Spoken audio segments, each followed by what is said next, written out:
So, Carl Shulman is an independent AI researcher. He has ties to the Machine Intelligence Research Institute and the Future of Humanity Institute at Oxford University. And he's pretty reclusive. Like, he doesn't do a lot of interviews, kind of keeps to himself, has very low profile. But recently, he gave a marathon interview on the 80,000 Hours podcast. And as part of this multi-hour interview, he basically said we are headed towards massive disruption thanks to the coming development of cheap superhuman AI. So he spends across two podcast episodes more than 6 hours kind of unpacking these huge implications of humanity's race towards AGI, artificial general intelligence. And basically, his argument, even though he takes it in a ton of different directions, is pretty simple. It says, according to 80,000 hours, quote, the human brain does what it does with a shockingly low energy supply, just 20 watts, a fraction of a cent worth of electricity per hour. What would happen if AI technology merely matched what evolution had already managed and could accomplish the work of top human professionals given a 20-watt power supply?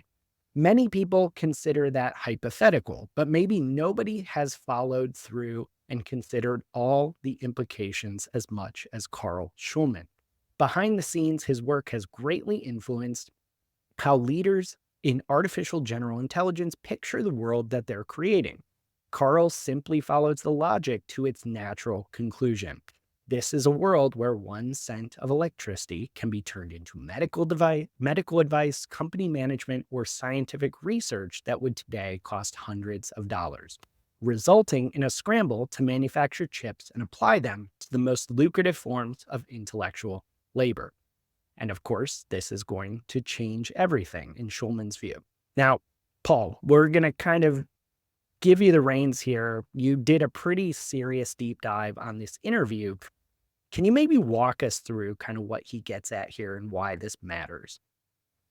Yeah, so this interview is over 4 hours. It's a lot to process. It does go through some pretty complex stuff. It seems quite theoretical at times, very sci-fi at times.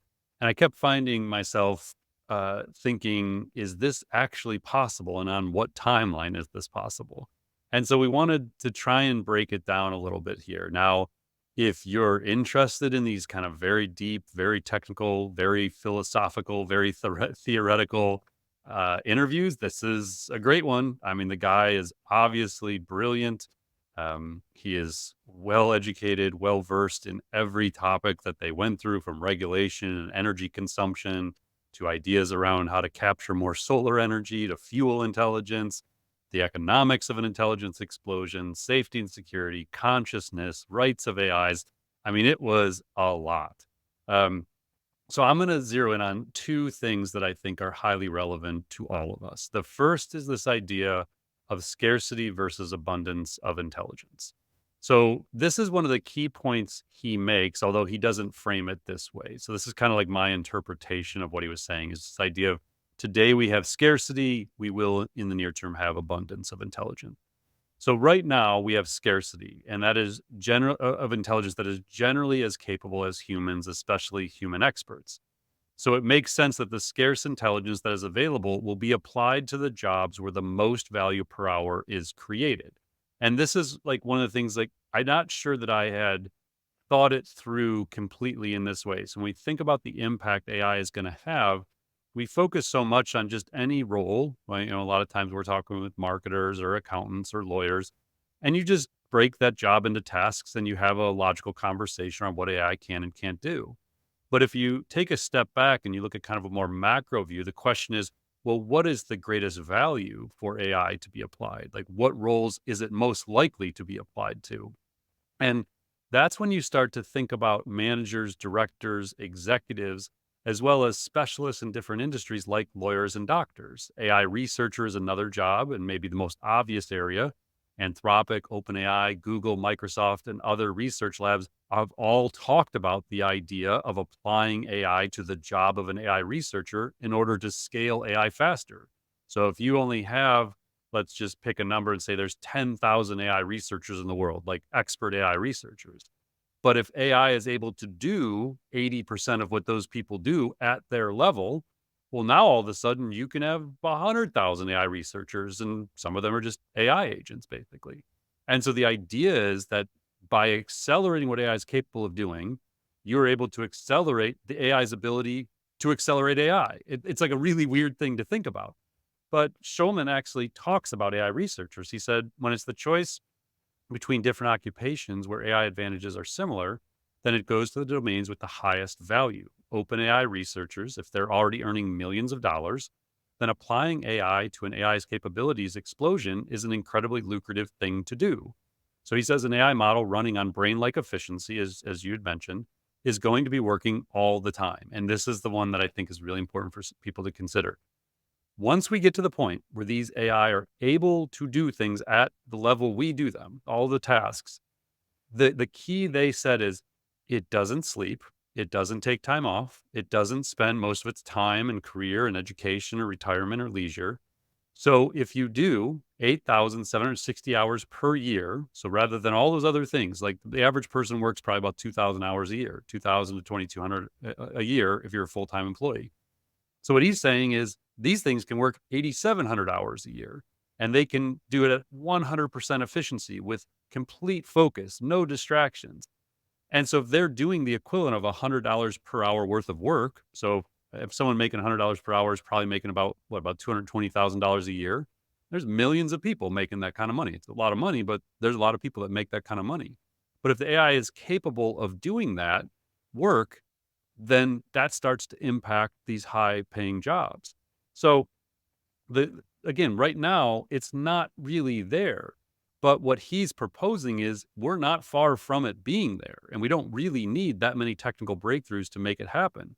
So as the intelligence explosion occurs and intelligence becomes more abundant due to things like more and cheaper energy, which he talks extensively about, more efficient and cheaper compute, meaning it can do things like closer to the efficiency of the human brain, then it'll start at the top earning wages, the most value creation, and then it'll descend down like a waterfall. So as I was reading this or listening to this podcast, it took me back to 2012 when I read Automate This by Christopher Steiner. And that was one of the books that inspired me to sort of pursue and explore AI. Now, what Steiner said back in 2012 was when you wanted to determine what industry was going to be affected by AI the most or which one was going to come next, you would just look at a simple formula of what is the potential to disrupt that industry and what is the reward for disruption. And you could basically stack industries and say, well, this one's worth more than this one to disrupt. And the same basic thing can now be done for jobs. So if you take AI researcher making $1 million a year, doctor making 300,000 a year, accountant making 200,000 a year, and down the line, marketing manager at 80,000 a year. Where is the AI going to go first? Like, what are people going to build AI to do first? They're going to build it to do AI research jobs and attorney jobs and doctor jobs because it's the highest value employment. And so as I'm thinking about this and you're like looking at the possibilities and where AI is going to go, I'm just like getting this increasing feeling like I had back in 2016. So back in 2016, when I created the AI Institute, I'd been studying AI for about 5 years. And I kept looking around trying to figure out why isn't anyone talking about AI? Like why in marketing and sales and service and business aren't people looking at this as like a transformational thing? And Mike, that's when you and I, started having conversations and, eventually started like writing about AI and, created AI Institute and all this other stuff. But at the time, I couldn't figure it out. Like this seems so obvious that this was inevitable outcome that AI would eventually change business. And I kind of feel that way about jobs now. Like I am increasingly convinced that it is going to be insanely disruptive to jobs in the future of work. And yet you look around and there just isn't that much talk about it. Like it's like they haven't figured out what's going to happen next. And so listening to this interview and then listening to him kind of put it into these economics terms and financial terms, it really just started to hit home for me that there's not enough conversation happening around this because assuming that the technological advancements keep occurring as they seem to be, like again, these models keep following these scaling laws, they keep getting smarter and more generally capable. that the only real roadblocks, or the most obvious roadblocks, are a lack of energy to make it possible, which Shulman talks a lot about, laws and regulations that slow it down, and then the biggest one, and maybe the most likely barrier, is humans' resistance to change. There's just so much friction to this kind of change where if you fast forward 2, 3 years out, it seems to me there's at least a 50-50 chance that the AI is getting real close to this idea of AGI, where it's like generally as capable as us at pretty much every cognitive task. There's certainly not a 0% chance. Like, it seems like leading AI research kind of feel like this is a decent probability. And you would think that we would be planning for that, that we would be working on scenarios where if this is true, this is what we would do about it. And we just don't see it. So that was my first observation. I don't know, if, Mike, if you had any thoughts when you were reading through this stuff as well. Yeah, you hit the nail on the head. I mean, there were a lot of different paths he went down, but really what kept jumping out to me is the concept of intelligence as a resource, right? I mean, it's supply and demand. And he's talking about we're getting more intelligence available to us, whether it's in the form of machines or humans, for less money. So that's going to inherently, from an economics perspective, have a massive impact as long as that trend continues. And this is kind of the latest in a lot of different things we've talked about on the podcast that have really communicated to me that the supply demand equation of intelligence is getting pretty wonky now. And that's going to have some really interesting effects.